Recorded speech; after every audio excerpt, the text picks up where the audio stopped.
Kami generasi harapan, karena kami tak berhenti berjuang untuk terus maju membangun Indonesia.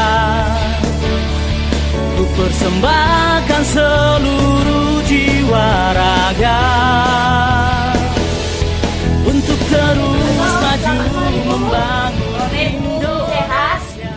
Sehat Bu. Baiklah, kalau memang semuanya sehat-sehat semuanya Bu ya. Kembali lagi kita pada pertemuan P2K2. Masih ingat Bu P2K2-nya? Masih Bu. Ayo mari kita lakukan Ibu. Tepuk P2K2. Pertemuan peningkatan kemampuan keluarga. Oke, terima kasih Bu. Silakan duduk kembali Bu. Sebelum kita mulai materi kita hari ini, ada yang masih ingat dengan materi kita bulan lalu Ibu? Ada Bu. Ya, silakan Ibu Rosmida Tarinoran. Mengelola keuangan keluarga Ibu. Cermat meminjam dan menabung. Oke, jawabannya sangat cepat sekali ya Ibu Rosmida. Terima kasih.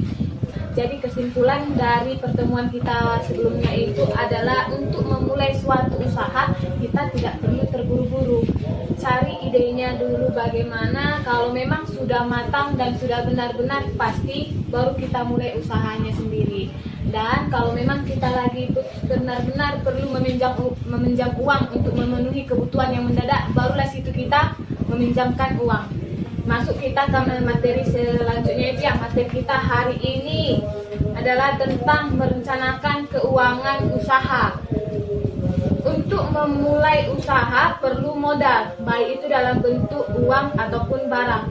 Pada dasarnya modal ini banyak beragam-ragam dia yang ada kita modal pribadi, bisa itu berupa tabungan maupun hasil alam, modal dari pinjaman, misalnya dari BPNT kita bisa, dari KKS juga bisa, uang PKH kita bisa dijadikan sebagai modal usaha, yaitu ya bukan berarti dapat kita bantuan dari pemerintah sudah langsung dihabiskan bantuannya, tidak. Modal juga bisa dari berupa pinjaman, modal swasta dari bank maupun lembaga keuangan non-bank. Menggunakan pinjaman sebagai modal usaha memiliki resiko yang lebih besar dibandingkan menggunakan modal dari diri sendiri. Kalau tidak bisa dibayar, misalnya karena rugi usahanya, kita akan terjerat utang kita sendiri. Rentenir pasti mendatangi kita, memburu-buru membayar utangnya. Usaha yang baru dimulai atau yang sangat tergantung pada musim sangatlah rentan, sehingga kita perlu hati-hati mengamati keluar masuknya uang bagaimana, perlu membuat anggaran usaha itu bagaimana. Seluruh pemasukan dan pengeluaran dapat kita kendalikan sendiri. Jangan teledor ya Ibu.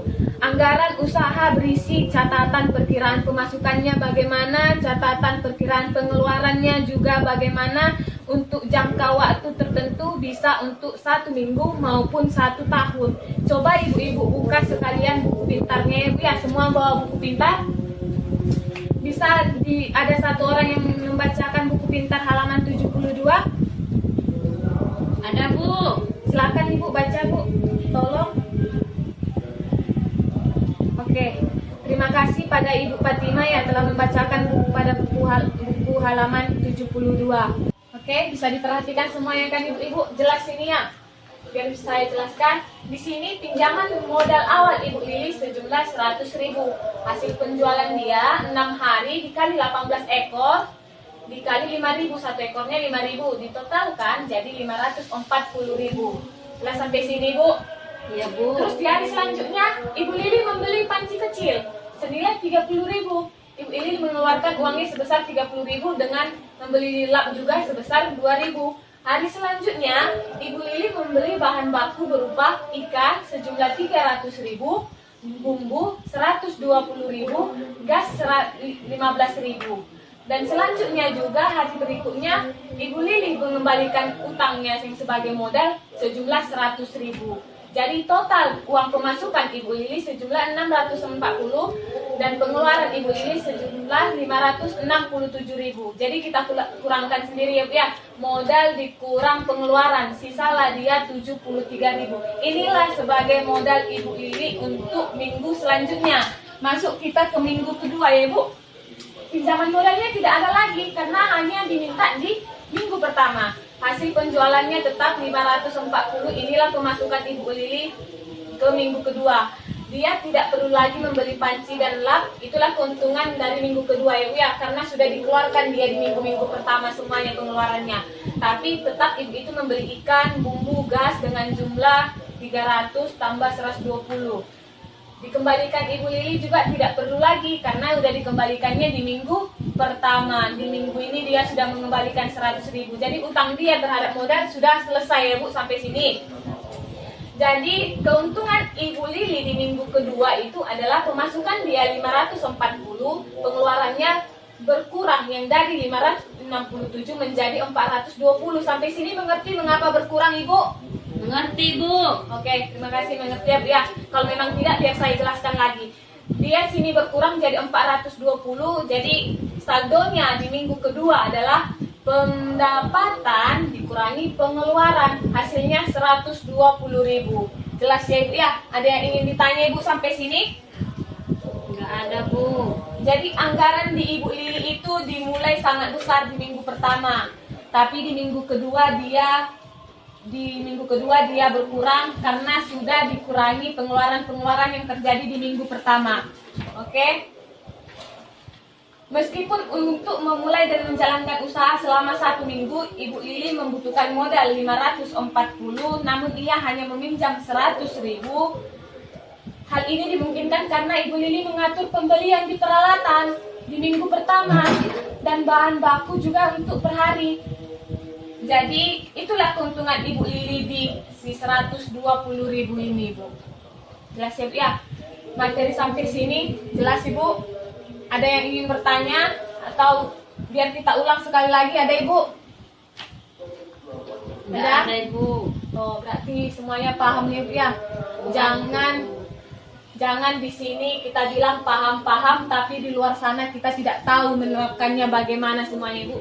Jadi inti dari pertemuan kita hari ini adalah rencana keuangan akan terwujud sesuai harapan. Kalau barang atau jasa laku dijual, jadi penting untuk merencanakan cara menarik pelanggan. Pintar kita mendapatkan ide usaha seperti materi sebelumnya.